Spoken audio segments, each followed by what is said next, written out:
One thing is for sure, going into the WWE brand split, they're going to need talent. NXT TakeOver, the end just happened, and we found out the end was meant ... of the beginning.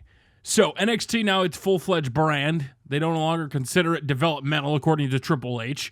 So that raises the question, what happens with all the talent? We initially had a slate of releases of about 9 people. You add in Brooklyn Brawler, longtime WWE employee.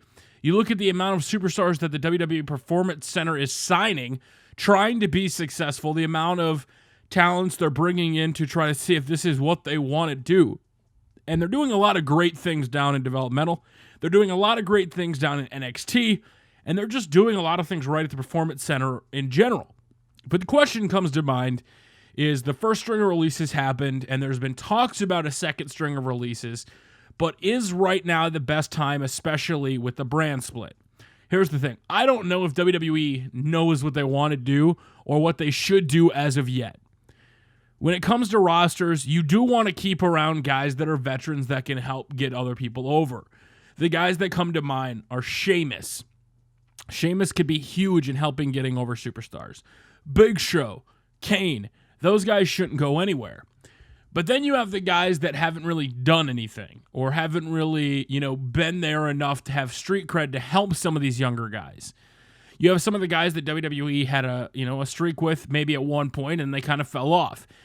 Coming to mind is 2 guys that are in the ring right now or fighting right now, and that's Heath Slater and Zack Ryder. And there's 2 different ways I want to look at this.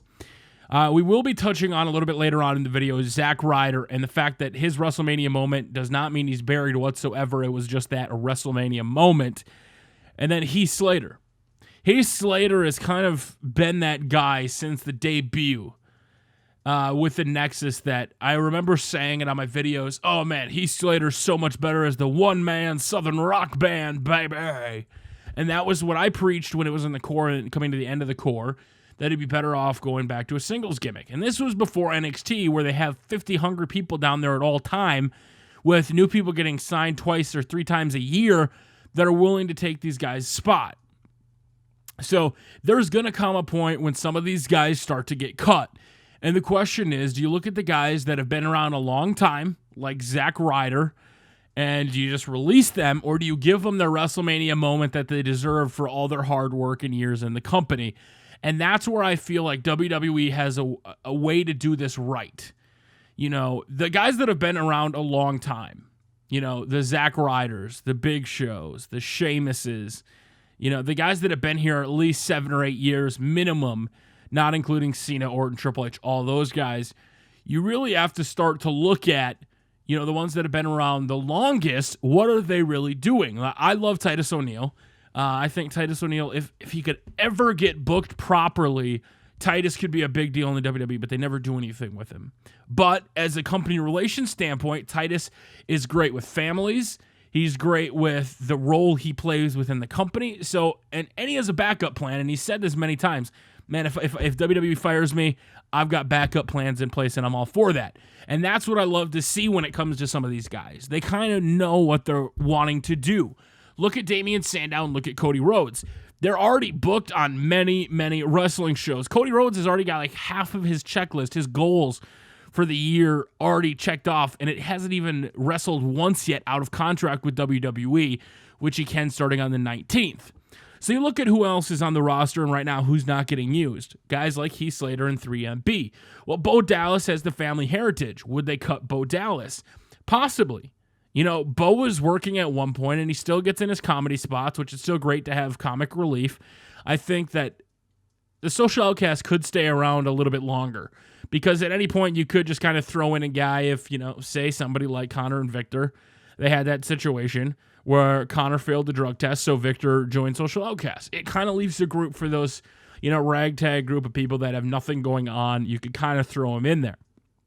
But at what point does that group outweigh the 4 superstars? What point does their value outweigh one person down in NXT? And you have to start to look at the trade-offs when it comes to releases. If you're not going to use these guys, even with the brand split, if you have 3 hours of Raw now with half of the superstars to write with and half of the SmackDown to write with, with half the rosters, or, a portion of the rosters, a 3-hour may get more people just because it is a 3-hour show. You look at that and you have to wonder, well, if I'm not going to be used here, am I better off going on to something else? Would I want my WWE release? The indie scene right now in professional wrestling is pretty hot, especially if you're a former WWE talent. Now, I don't exactly know what a lot of these guys are getting. I know Rey Mysterio is over thousands of booking. Some shows was 10,000 plus, especially when it comes to like autograph signings and big deals and big money. So there is a lot of money to be made, especially working your own dates, not having to book and constantly be on the road. So for some people, a release might be the best thing, especially I think a guy like Heath Slater would kill on the indies. Now, does that mean I want him released? No. But you have to look at this from a standpoint of, as much as I want these guys, are Victor, Bo Dallas, Heath Slater, and Curtis Axel going to outdraw Shinsuke Nakamura in NXT? Are they going to outdraw Bobby Roode solo? Are they going to... You have to start looking at some of these roster guys as much as you love them, are they going to make the company money? And one of the guys, I think that his name gets thrown around all the time, but possibly going to comedy. He's doing commentary now on an episode of Main Event and then a match on Superstars with Dolph Ziggler. Dolph Ziggler has quite a future outside of wrestling. Whether or not he's willing to give that up, I don't know. Because if he goes to the indie scene, Dolph Ziggler, I think, would be huge. You just give the crowd what they want and let him win, do a huge circuit, and Dolph Ziggler could make some big, big money on the indie scenes. He could sell a lot of merch. He could do a lot of stuff. But does he want that? And what do these superstars actually want? Like you heard Hornswoggle talk about, okay, I knew my release was coming. And I wasn't being used. I wasn't even at TV tapings. I could see my release coming. Well, what about the guys that are on the shows every week, that are on Superstars Main Event, that are filling that programming now? When they do that brand split, what happens to SmackDown? What happens to Raw? And more importantly, what happens to the other shows that are taped at those shows? Superstars, Main Event, etc., where you now have to look at filling those, because if they're filmed differently, if like, I don't remember if it was Main Event or Superstars, one's taped on Raw, one's taped on SmackDown. If that happens, and you look at who's there, if you cut a lot of these guys in a roster split, would it be smart? And you just have to look at, is it more effective to bring up the people from NXT? Where I've always kind of crapped on the career mode in WWE because I don't like coming up Superstars and Main Event on the video game. But maybe they start to do that, where you ease in some developmental people to Superstars and Main Event, even though nobody's going to see it. At least get them out there. Or do you just jump them right to the main roster? There's no easy decisions when it comes to releases. But I think the one thing we want to keep in mind is a lot of these guys have been around a very long time. And they probably knew at some point the release was coming. A lot of these guys eventually found a shining spot. Like Jason Jordan was in the company years and years, never ever getting TV matches. And then boom, he's tag team champions fighting on specials, even though they just lost him. A guy like Zack Ryder, he was in the company for as long as he was. He got himself over with no help from the company. And, he said, I never got to hear my music played at WrestleMania. If he was in a match, it was in a huge battle royale or a tag team match. So he never actually got to hear his own music play. So for the company, and we look at it as, okay, he's buried. They gave him the title and just took it away. Well, how about the fact that they let him live his childhood dream? The whole Scott Hall thing with the belt and him getting to hold his.